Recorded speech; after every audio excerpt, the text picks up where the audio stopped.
Hey, welcome back to Gideon Stuff. Today we have a little bit of a different video. Today is actually my birthday. And so, in honor of this glorious special occasion, I decided to go back in time a little bit and talk about my journey as a knife person. To do so, we're going to have to go way back in time, and unfortunately, that means taking all this good stuff away for a little bit. Yeah, I know. It's not good, and it's not getting better. So, when did I become a knife person? Well, always. As a boy, I had a few loves, and like most other boys, I think, they were knives, dinosaurs, and trains. So, I mean, I've always, like most little boys, grown up, liking knives. You see a knife and it's cool. My first ever pocket knife that I was ever given was this thing here. My dad gave this to me when I was about 9 years old. From some kind of car paint and body. If you want to call them, I guess you're welcome to. Not even sure if they're still in business. This is a knockoff of the Victorinox Classic, I think. Little scissors. This little file tool. Completely dull, by the way.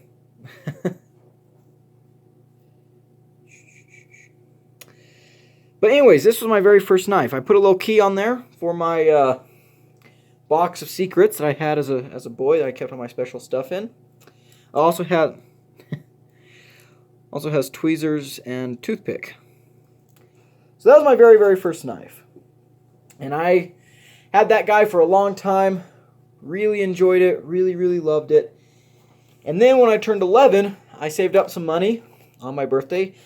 And I decided to go and buy my very first, the very first knife that I'd ever purchase. Actually, after this guy, I got a bigger red type of Swiss Army knife, but I don't have that guy anymore. So, I got this guy. Frost Cutlery Avenger. I think I paid $13 for this. Here it is. And honestly, it's not a bad looking knife. And so that's not how the action originally was. Actually, just a few months ago, I dug this out of my drawer. I took him apart, cleaned him out, and I put some knife lube and some bronze washers in there with that plastic. I'm not sure if you can tell. Maybe you can see in there. There's actually a bronze washer under the plastic. But this was the very first knife I ever bought with my own money. And this knife, I threw it at trees. I, did all the kind of stupid stuff that a young boy does with a knife. So yeah, this is actually a frame lock, but this part here, this piece of metal is so thin, almost feels like plastic. This is actual pack of wood. Actual pack of wood. But, yeah. It's the very first knife I ever bought with my own money. And, growing up, knives had always been, kind of part of life. I've always grown up living in the country. We've always had animals. My father is a large animal veterinarian, and so he uses knives a lot. In fact, I remember one time as a boy, I went with him on a vet call. Let's see, I should bring out a knife for you guys to look at while I talk. Went with him on a vet call to a ranch where a cow was having trouble giving birth. The cow was already dead, and my father had to, with his very, very sharp knives, cut the calf out of the cow piece by piece. Very disgusting. I remember standing in an inch of blood on the ground. February, very cold, middle of the night. And then, of course, you do necropsies and stuff like that. So knives were always part of my life. But I didn't really learn about the hobby of knife collecting until I was about 13. So when I was 11, my family moved across the state. We live in New Mexico, actually. So a move across the state is pretty big. And, you know, that was a little bit difficult for me leaving my friends, but I made new friends. And a lot of the friends I made were actually quite a bit older than me. You know, I was about 12, 13 years old, and a bunch of my friends were 16, 17, 18, 19 years old. And I remember one friend in particular, he would always, again, I'll bring out a knife to look at. We'd always talk about knives, and he was a big knife guy, but he'd order knives out of the Bud K and the Bud K catalogs, and what was the other one they had? The Kennesaw? I can't remember what they were called. But you know, he had all these really cool tactical, you know, looking back mall ninja types knives that I thought were just absolutely I needed one. So I was always asking my parents, "Can I get a knife? Can I get a knife?" And you know, my mom and dad were like, "You already bought yourself a knife. Use that one." It's like, "Yeah, but I want more. I like knives." So for my 12th birthday, my dad gave me this. Now, all of you immediately, I'd assume you'd immediately recognize this. This is a mini Gerber Paraframe. And I was thrilled with this guy. This was my EDC for a long time, you know, going out and feeding the animals. You know, I'd use this to, you know, cut hay string, whittle wood. You can tell. Look at that edge damage. Yeah, this knife has seen better days. So, and you know what? I will say though, you know, the Gerber Paraframe gets kind of a bad rap nowadays. Focus. Thank you. But you know, I mean, when they say mini, they mean mini. Like, you know, the Benchmade Mini Crooked River is a full-size knife. This is a mini knife. This is tiny. But anyways, this was my carry knife for a long, long time. And then eventually, I got the full-size version.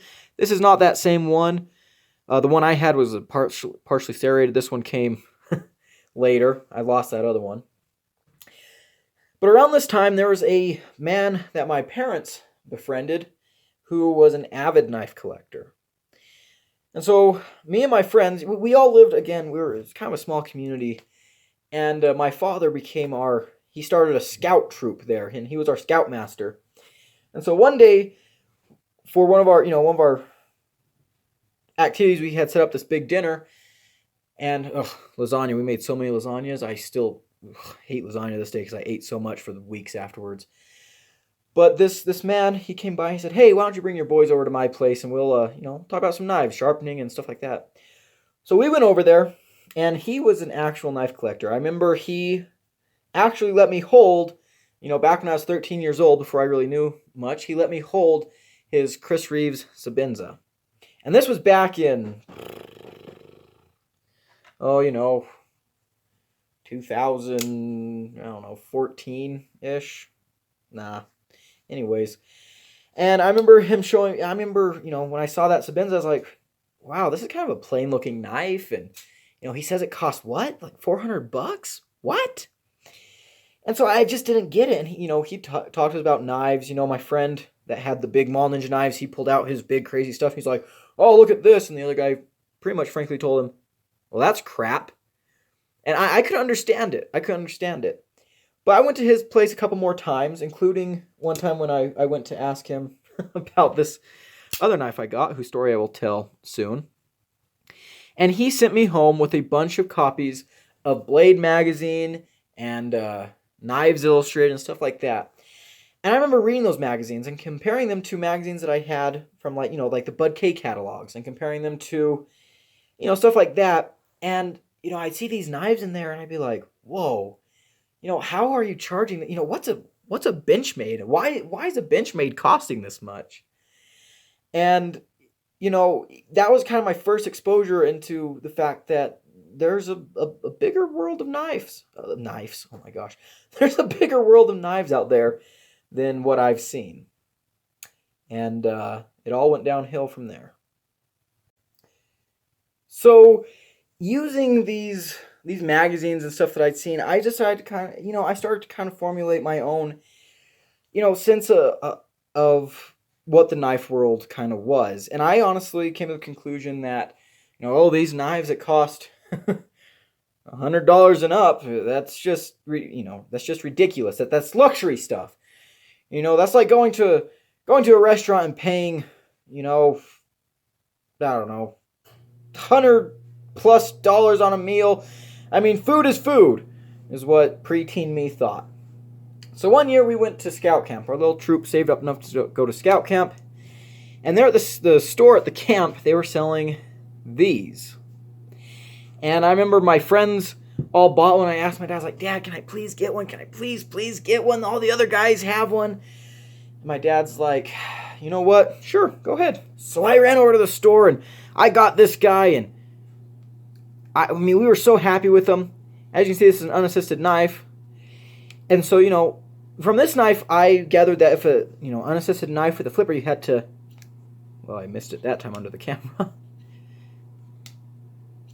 You had to just wrist flick them out there. But I love this knife. I had this knife for a very, very long time. As you can tell, this is not the original blade shape. This is what's left after many resharpenings by a enthusiastic teenager. And actually, as I've been looking at it in recent months, I mean, is it a knockoff of the PM2? I'll leave it up to you to decide. But anyways, this was the knife that I carried for a long, long time. And then, looking in the Bud K catalogs, I'd see, the spring-assisted, ultra lightning fast. And I was like, I need to get a spring-assisted knife. I have to. That's quality. This, that's not quality. There's got to be a spring assist.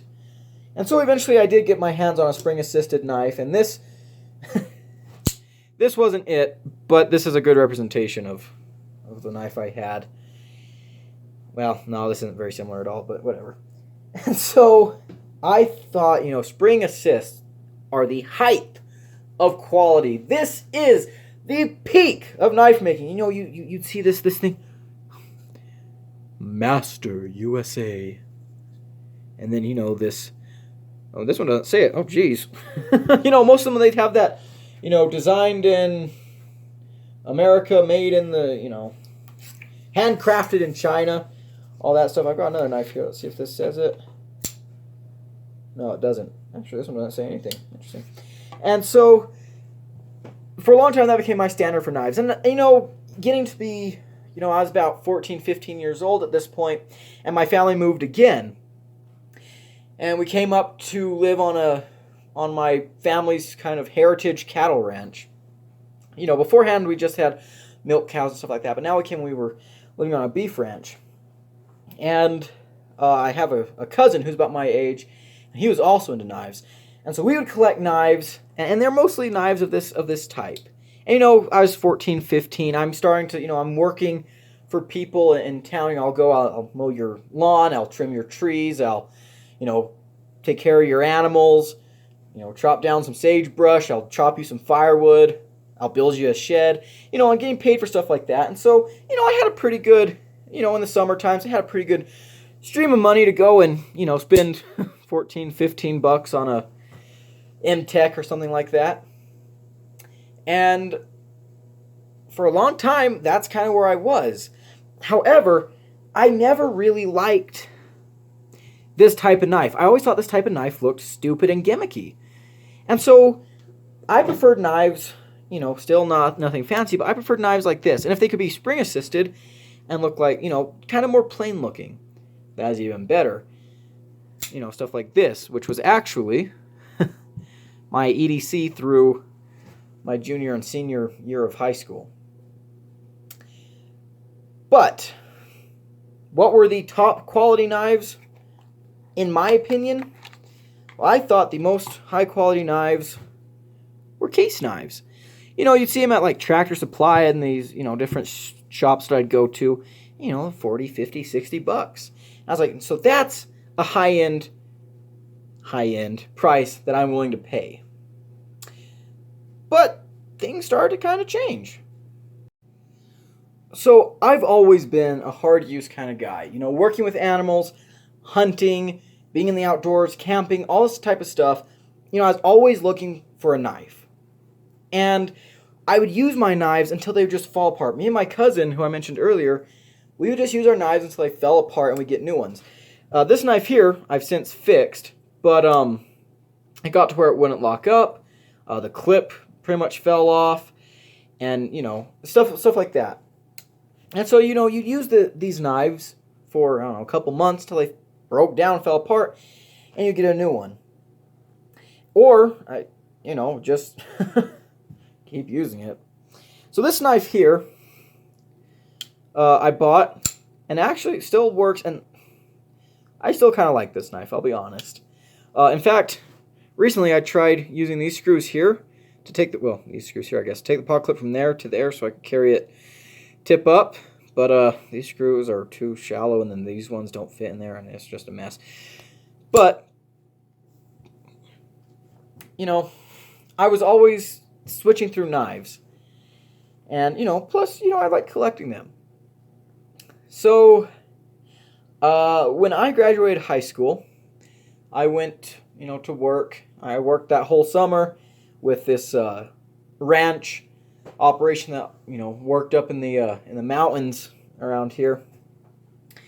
And you know, after I finished up there for the summer, I was off to college.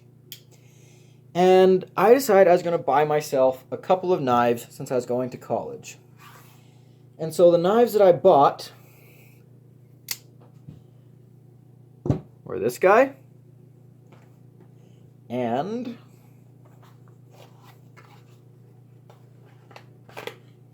if I can get it out of its box.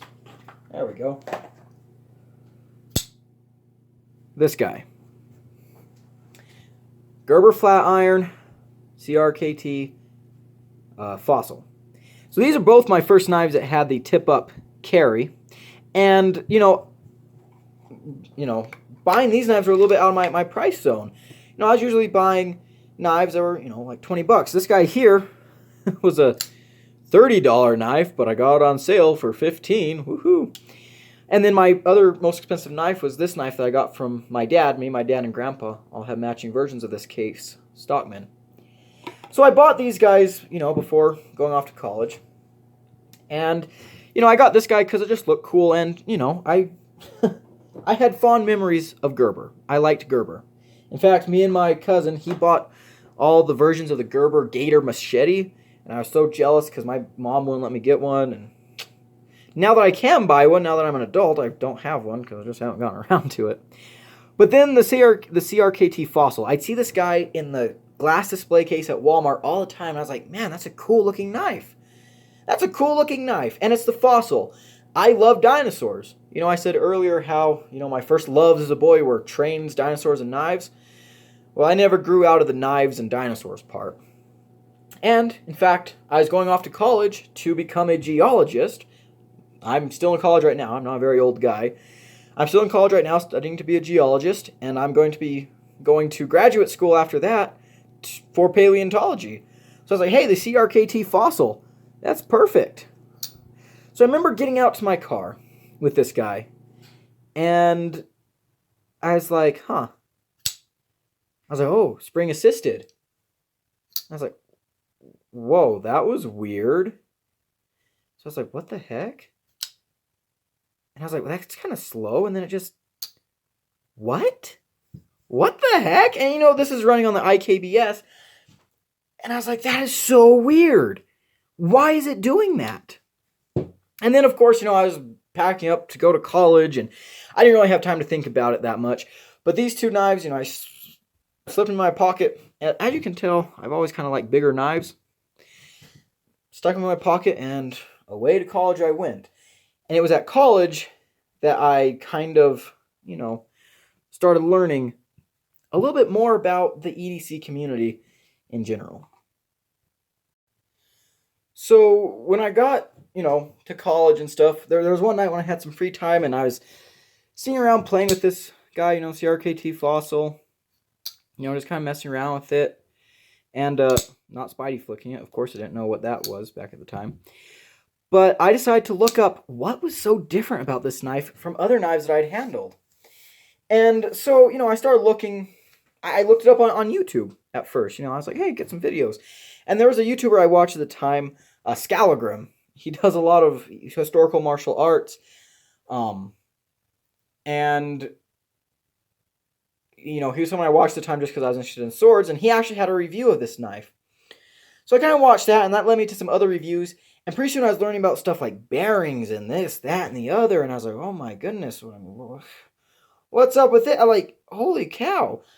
And I remember specifically stumbling upon Nick Shabazz's channel, and I watched a bunch of his stuff, and I remember watching one review of his talking about the Grimsmo Norseman. And I remember seeing the thumbnail picture, and I was like, that's a cool looking knife. And then after watching the video, I was like, it costs how much? And then I remembered, that my parents' old friend who had once let me hold what he called, a Sabinza. Sorry if the shadows are really bad. I'm moving my hands around as I talk for some reason.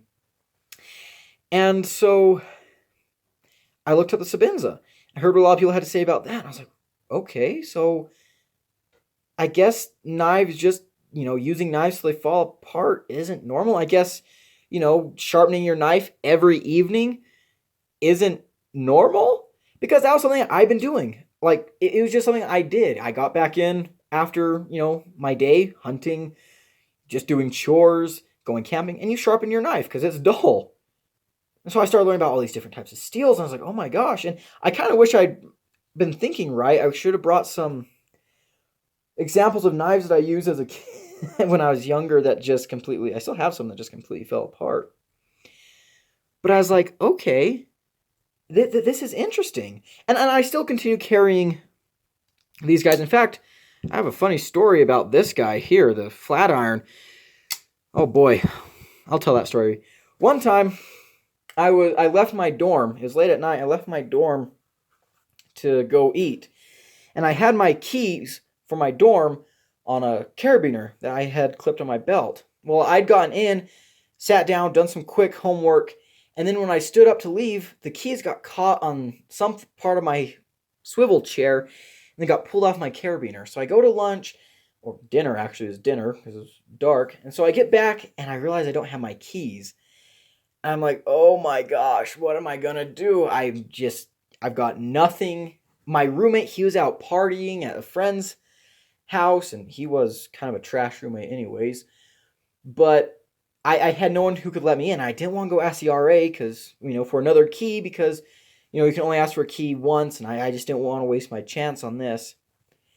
And so I decided this was what was in my pocket. So I pull it out, and I look at the window of my dorm, and it's flathead screws holding the window in, holding the window screen on. So I take this knife, and I undo those screws like that, and then I jam the knife under the window ledge and poof, pop it up from the outside, open the window and get in. So, just kind of broke into my own dorm, which, woohoo me. So, just a funny story. And as such, I love this guy dearly. Until I carried him a lot, my blue jeans started wearing off on the G10. And actually, one of these days, I want to get the new upgraded D2 and Denim Micarta version. I think that'd be really, really cool. But I haven't gotten around to that yet. And as I started using this guy more and learning more about knives, there's stuff I started noticing. It wasn't super smooth and stuff like that. And then I got a job at Cutco, which is something, a lot of college kids do. And so I remember working there, and because I was working at a knife company, I decided I better start learning more about steel. So I looked up what kind of steel Cutco knives use. I started looking up all this different stuff. Cutco turned out not to be for me, and I quit them. But one of the things I did do while I was with Cutco was I started looking into knives. I started, buying some new knives. And the first real knife I bought was this guy, the Spyderco Tenacious, which is where I actually think a lot of people start off. And I'm glad I started here. So I bought the Tenacious, and I enjoyed the Tenacious a lot. I really, really liked it. I actually carried it tip down for a long time because I didn't have any Torx bits. And I still like this knife a whole lot. I know they're coming out with a lightweight version in S35VN. Might get, we'll see. But, you know, I still kind of preferred this guy. And what I was starting to realize, though, was at college, this was a little bit too big for me to carry. And so I was kind of looking around for, you know, kind of an urban EDC. And around that time, the knife that I kept hearing everyone mention, the knife that I kept hearing get talked about, is this guy. The Benchmade Bug Out. And so, yep, college age me decided to just kind of, well, I'm still college age. Freshman me decided to just kind of take a leap and buy a Benchmade Bug Out. And so, gosh darn it, I did. And, I carried this guy a lot. I've carried the Benchmade Bug Out quite a bit. However, I don't carry it very much anymore. I do not particularly like the Bug Out. You know, I thought it was great there at, you know, when I was, you know, at college, going to class, very lightweight. You know, sometimes I even wore shorts. I don't like shorts very much. I'm usually a jeans guy. I carried it a lot. I've kind of moved past it now. But this was kind of my introduction. This was the first expensive knife I bought. And I waited on buying it until I found a good deal on one. And used some of my Cutco money to, get my Bug Out. So, obviously, today my knife tastes have moved on, and my, you know, knife tendencies have moved on. The next summer, I was working at that particular ranch again, and I decided to save up for a hard-working knife. And so I saved and saved and saved, and I got myself an 8015. Love that knife a whole lot. One thing that happened while I was first getting into knives was I accidentally got a Spyderco PM2 clone. And I felt bad about that. I just felt terrible about owning a clone. I didn't want to support that.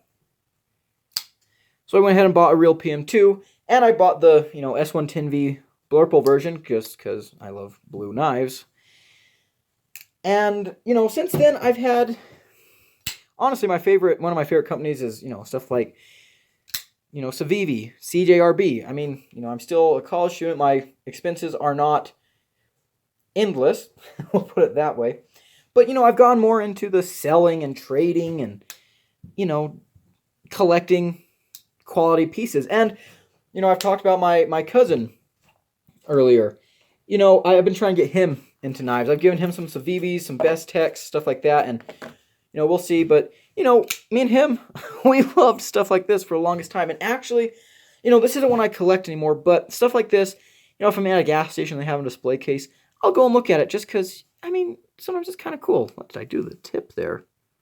I don't know. You should look at that blade play.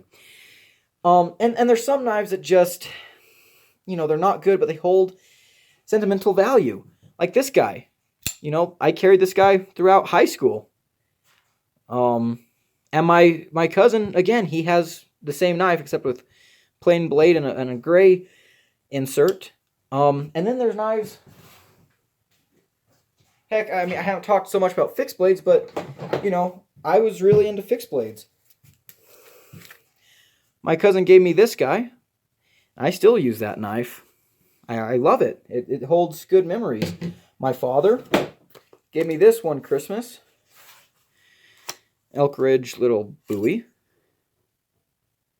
And I love that knife. You know, me and my cousin, that same Christmas actually, he got me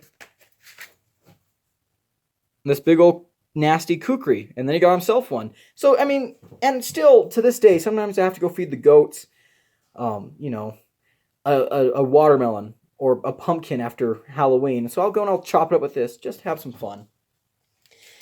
And, you know, with knife collecting, you gotta have fun. And yes, I have gone ahead and, you know, invested in a couple of good fixed blades for my camping trips and stuff. This is the Cold Steel SRK. But, you know, these knives that, you know, maybe aren't the best, they still hold a lot of memories for me. And so that's where I'm gonna end this little thing. There's knives all over the place. But that's been my knife adventure. Now, that's been my christening into the world of knife collecting.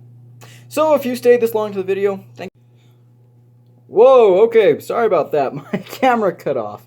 But it's probably an okay thing that it did that. Because I was just gonna end with, knife collecting in general is, no matter what kind of knives you collect, it's a hobby you really get attached to in a lot of ways. Like this knife here, I could throw this out, but no, this was my very first pocket knife. This would be meaningless to anyone, but my dad gave me this. This was my first pocket knife. I mean, the CRKT Fossil. I don't carry this hardly ever anymore. In fact, there's a lot better knives. There's a lot of things that I don't like about this knife that other knives do better. But this was a knife I bought for college, This was a knife that got me into really good non-assisted flipping actions and the fastball. This knife holds a lot of memories. I broke into my dorm with this. I'm probably going to upgrade it, because it looks cool too, but that's not going anywhere.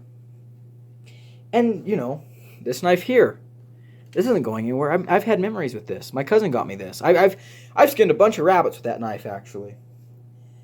And, of course, this knife isn't going to go anywhere.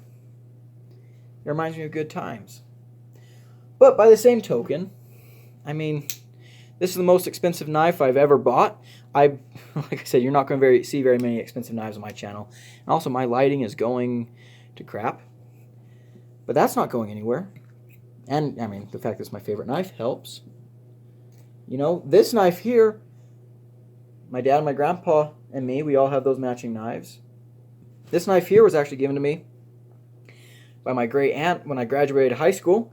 She passed away just a couple months ago. That's not going anywhere.